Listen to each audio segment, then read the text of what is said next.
आलमी उफक पर बड़ी तब्दीली मुल्क की सियासत में बड़ी तब्दीली का बायस बन सकती है, क्योंकि अमेरिका में अब ऐसी हुकूमत का कयाम अमल में आ चुका है जिसके बारे में यह तासुर है कि वो प्रो बानी पीटीआई है। जैसा कि डोनाल्ड ट्रंप बानी पीटीआई के बारे में नरम गोशा तो रखते ही हैं, लेकिन अब वो अपनी काबीना में ऐसे लोगों को शामिल कर रहे हैं। अब ये तासुर है कि जो माजी में बानी पीटीआई की रिहाई का मुतालबा कर चुके हैं। इसका मतलब ये हुआ कि डोनाल्ड ट्रंप पाकिस्तानी इंतजामिया को इशारा दे रहे हैं कि वो बानी पीटीआई के हक में ना सिर्फ बयान दे सकते हैं बल्कि वो पाकिस्तानी हुकूमत से उनकी रिहाई का मुतालबा भी कर सकते हैं। अब जैसा कि रिचर्ड ग्रेनल को डोनाल्ड ट्रंप का खुसूसी एलची बराए खुसूसी मिशन मुकर्रर किया गया। रिचर्ड ग्रेनल को बानी पीटीआई के हामियों में से एक समझा जाता है और वो खुद बानी पीटीआई को अडियाला जेल में रखना बार बार समाजी राब्ते की साइट एक्स पर आवाज़ उठा चुके हैं। 26 नवंबर को रिचर्ड ग्रेनल ने एक्स पर एक पैगाम में लिखा कि पाकिस्तान को देखें, उनका ट्रंप जैसा रहनुमा जाली इल्जामात पर जेल में है और वहाँ के लोग अमेरिका में सुर्ख लहर रिपब्लिकन पार्टी की वापसी से मुतासर हैं। उनका कहना था कि दुनिया भर में सियासी बुनियादों पर कार्रवाइयाँ बंद होनी चाहिए। अब इसी रोज़ उन्होंने एक ट्वीट बानी पीटीआई की रिहाई के लिए की। अब रिचर्ड ग्रेनल ने गुज़श्ता शब निजी चैनल की एक्स पोस्ट का स्क्रीनशॉट शेयर करते हुए दोबारा बानी पीटीआई की रिहाई का मुतालबा कर दिया। उन्होंने इस खबर का स्क्रीनशॉट शेयर किया। इसमें निजी चैनल ने उनके सदर ट्रंप के खुसूसी एलची बनने की खबर उन्हें हम जिन्स परस्त के तौर पर मुतारिफ करा के पोस्ट की थी। यानी जिस खदशे का इजहार किया जा रहा था कि डोनाल्ड ट्रंप के मुंतखब होने के बाद बानी पीटीआई की रिहाई का मुतालबा किया जाएगा, वो खदशा लगता ही है कि दुरुस्त साबित हो रहा है। जाहिर है अभी ट्रंप की जानिब से बराह रास्त तो बानी पीटीआई की रिहाई का मुतालबा नहीं किया गया, लेकिन ट्रंप की काबीना के अफराद ये मुतालबा कर रहे हैं, तो इसका मतलब साफ है कि डोनाल्ड ट्रंप की भी यही सोच और मुतालबा है, वरना वो ऐसे अफराद को आला मनसब पर तैनात ही ना करते जो बानी पीटीआई के लिए नरम गोशा रखते हैं।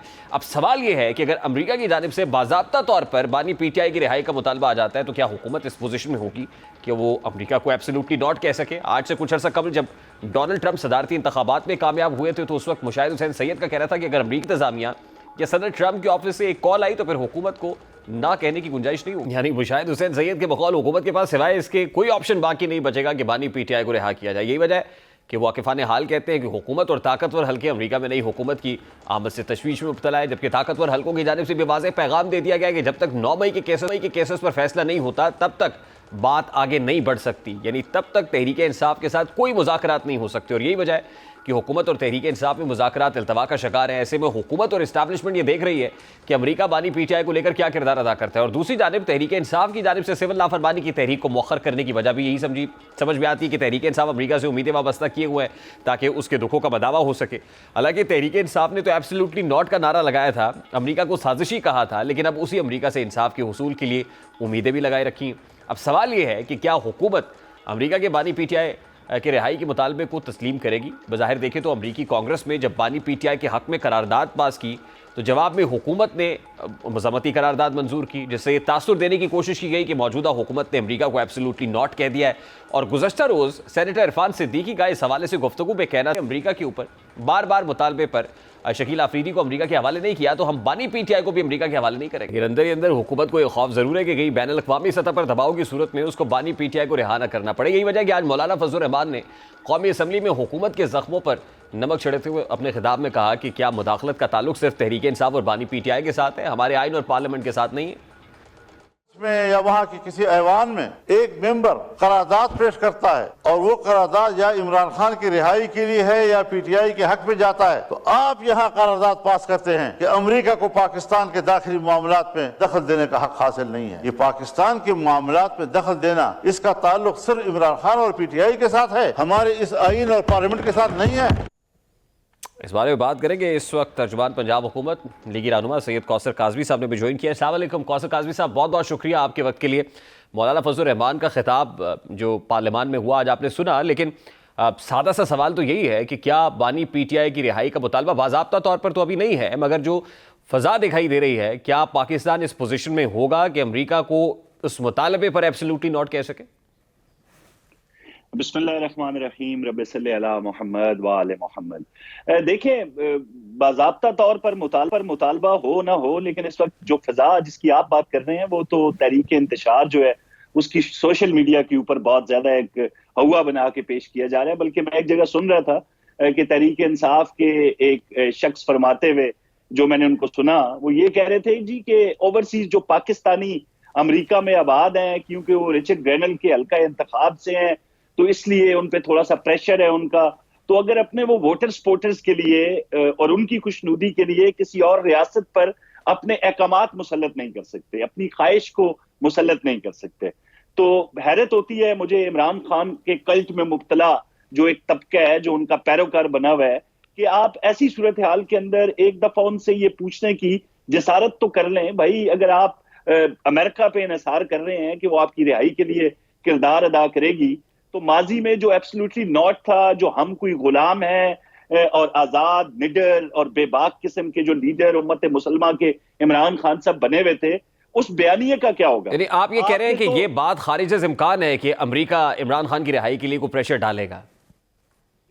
एक फर्द के लिए रियासतें, अमेरिका हो या कोई हो, वो एक फर्द के लिए इस तरह के अहकामात किसी रियासत के लिए जारी नहीं कर सकते। किसी भी सूरत हाल के अंदर रियासत के अपने मफादात होते हैं, उनको वो मद्देनजर रखते हैं। रियासत से जो ताल्लुकात होते हैं, उसमें एक मुजरिम जो जेल में कैद हो, देखिए आइडियली देखिए आइडियली ये बात दुरुस्त है जो आप कर रहे हैं, रियासत खुद मुख्तार होती है, सॉवरेनिटी उसका एक बड़ा इंपॉर्टेंट कंपोनेंट है, बड़ा इंपॉर्टेंट जुज़ है।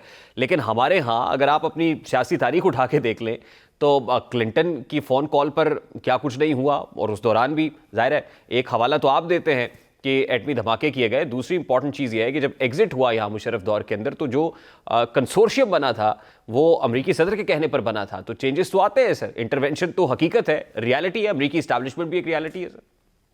देखिए, आप अगर आमिर डिक्टेटर मुशर्रफ का हवाला देंगे तो उनके दौर में बहुत कुछ हुआ। आपने बड़ा जबरदस्त हवाला दिया कि जब 28 मई को जब कॉल आती है बिल क्लिंटन की मियां नवाज शरीफ को, तो वो सिर्फ ये कॉल नहीं थी कि आप जो है वो एटमी धमाके ना करें और हम आपको उसकी मद में इमदाद देंगे और जो कर्जा है माफ कर देंगे। बिल क्लिंटन ने जाती तौर पर मियां नवाज शरीफ के निजी अकाउंट में बिलियन ऑफ डॉलर्स की ऑफर भी की थी। ये भी आपको मैं अब खबर दे रहा हूं कि वो सिर्फ ये नहीं था। अगर उन हालात के अंदर अमेरिका की फरमाइश को, उनके अहकामात को, जो भी था उसको रद्द करते हुए पाकिस्तान का दिफा जिस हुकूमत ने नाकाबिले तस्कीर बनाया था, आज उसी पार्टी की हुकूमत है पाकिस्तान के अंदर। यानी वो पार्टी आज भी इस पोजीशन में होगी, इस पोजीशन में होगी कि एब्सोल्युटली नॉट कह दे। हम कह चुके हैं भाई, बारहा कह चुके हैं कि एब्सोल्युटली नॉट, अपनी खुद मुख्तारी पे अंदरूनी मामलात के अंदर किसी भी शख्स को हम कोई अहमियत नहीं देते। Then are you ready to pay the price? मैं वो प्राइस सिर्फ आपके सामने रख देता हूँ कि चीन से दरामदात पर 60% और दीगर ममालिक की दरामदात पर 10% टैक्स। अगर अमेरिका में पाकिस्तानी दरामदात पर 10% टैक्स लग गया तो पाकिस्तानी टेक्सटाइल सेक्टर के लिए अमेरिका सामान भेजना मुश्किल हो सकता है। एक्सपोर्ट्स, जैसे कि आपने कहा था ना, जब बानी पीटीआई ने एब्सोल्युटली नॉट कहा था तो उस वक्त डिफेंस मिनिस्टर क्या, प्राइम मिनिस्टर क्या, सभी ने ये कहा कि ये क्या बात कर रहे हैं, अमेरिका एक रियलिटी है, और अगर अमेरिका के साथ आप एब्सोल्युटली नॉट कहेंगे या मत्था लगाएंगे तो फिर आपको इकोनॉमिक फ्रंट पे बहुत नुकसान उठाना पड़ेगा। तो हम तो ऑलरेडी स्ट्रगल कर रहे हैं, तो आर यू रेडी टू पे दैट प्राइस? देखिए, अभी तो अब ट्रंप साहब जब आएंगे, वो जीत चुके हैं इलेक्शन बाज़ाब्ता तौर पर, जब वो अपना ओहदा संभाल के फिर जो मामलात सामने आएंगे, कोई मुतालबा, मुझे नहीं लगता कि इस तरह का मुतालबा अमेरिका की तरफ से आएगा। अभी बाकी जो आप कह रहे हैं एब्सोल्युटली नॉट, खान साहब ने कहा था, वो एक टीवी इंटरव्यूज तक महदूद था मामला। तो एक टीवी इंटरव्यू के दौरान उन्होंने एक सवाल का जवाब देते हुए ये कहा था। तो मुझे ये बिल्कुल नहीं लगता, बल्कि किसी भी साहिब अकल आदमी से आप पूछें तो वो बिल्कुल आपको बता सकता है कि रियासत इस तरह के मुतालबात हरगिज नहीं कर सकती किसी एक शख्स के लिए, किसी ऐसे शख्स के लिए जिसने माजी करीब में अमेरिका जैसी रियासत पर साइफर और साजिश के इल्जामात लगाए। ठीक है ना जी, मैं ख्वाजा आसिफ साहब, हुकूमत का इल्जाम बराह रास्त ख्वाजा आसिफ साहब पर लगाया और शहबाज शरीफ साहब ने एब्सोल्युटली नॉट को जो रिस्पॉन्ड किया था, ख्वाजा काज़ी साहब सुना आपने, हम तो किसी सूरत मुतामिल नहीं हो सकते कि अमेरिका के साथ मत्था लगाए। देखिए, मत्था लगाना और इमरान खान साहब को छोड़ना दो बहुत मुतजाद चीजें हैं। ठीक है ना जी, ये नहीं हो सकता कि अमेरिका, शकील अफरीदी के हवाले से हम इनकार कर चुके हैं ना, तो उसका क्या खमियाजा भुगता हमने, क्या नुकसान हुआ पाकिस्तान को। अमेरिका भी समझता है कि किसी रियासत के साथ किस किस्म का मुतालबा किया जा सकता है। जिस पैराए में आपने अभी ये शॉट चलाए ख्वाजा आसिफ साहब के और वज़ीर आज़म शहबाज शरीफ साहब के, इसको अगर आप मद्देनजर रखें तो ये एक टोटली एक ऑपोजिट डायरेक्शन में चला जाता है मामला। जहां तक एक कन्विक्टेड मुजरिम के हवाले से मुतालबा आएगा अमेरिका का, हाँ ये होता है कि state to state give and take के मामलात होते हैं। ये नहीं होता कि एक तरफा कोई मामला हो। अगर अमेरिका कोई फेवर किसी भी मुल्क से चाहता है तो उसके बदले में उनको क्या दे सकता है। ठीक है ना जी, ये बहुत बड़ा सवाल है। दूसरा, साने 9 मई का एक मुल्जिम, एक फर्द जुर्म उन पे आयद है, और ऐसे जो मुजरिम है उनको किसी दूसरी स्टेट के कहने पर हरगिज नहीं छोड़ा जा सकता। अभी फिर मैं आपको कहता हूं, इस हवाले से हुकूमत पाकिस्तान का जवाब होगा एब्सोल्युटली नॉट। एक तरफ तहरीक इंसाफ कॉल दिए हुए उसको एक्सटेंड भी किया है, दूसरी तरफ मौलाना फजलुर रहमान से उन्होंने आज नेशनल असेंबली में जो उनका पर्टिनेंट इशू है मदारिस रजिस्ट्रेशन, उसके ऊपर एमक्यूएम वफ्द की मुलाकात भी अब से कुछ देर पहले उनसे हुई है। ये भी एक बहुत बड़ा प्रॉब्लम है, वो भी सड़कों पे आने का इंदिया दे रहे हैं। तो आपको लगता है कि हुकूमत दो धारी तलवार पे खड़ी है? पीपल्स पार्टी नाराज है, ऑपोजिशन नाराज है, फिर इंटरनेशनल एस्टैब्लिशमेंट में जो तेजी से तब्दीलियां हो रही हैं, तो हुकूमत को तो बहुत सारे चैलेंजेस का सामना है। देखिए, सबसे बड़ा चैलेंज इस वक्त अगर मैं समझता हूं कि हुकूमत को नहीं, रियासत पाकिस्तान को है।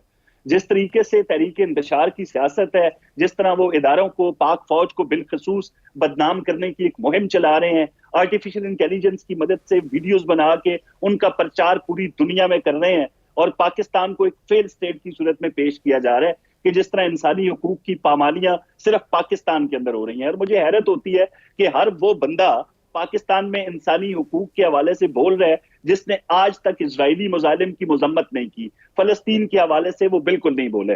तो बाकी ये तो सबसे बड़ा मसला इस वक्त रियासत पाकिस्तान को दो चार है, जिस तरह की रवश तहरीक इंतशार ने शुरू की हुई है। बाकी जो अंदरूनी मामलात हैं, पीपल्स पार्टी से जो इख्तलाफात हैं, 16 माह की जो पीडीएम की हुकूमत थी उसमें भी इख्तलाफात होते रहे। वज़ीर आज़म ने डिप्टी प्राइम मिनिस्टर इसहाक डार साहब की सरबराही में एक कमेटी बनाई थी जो बिलावल भुट्टो के साथ मुसलसल राब्ते में थी।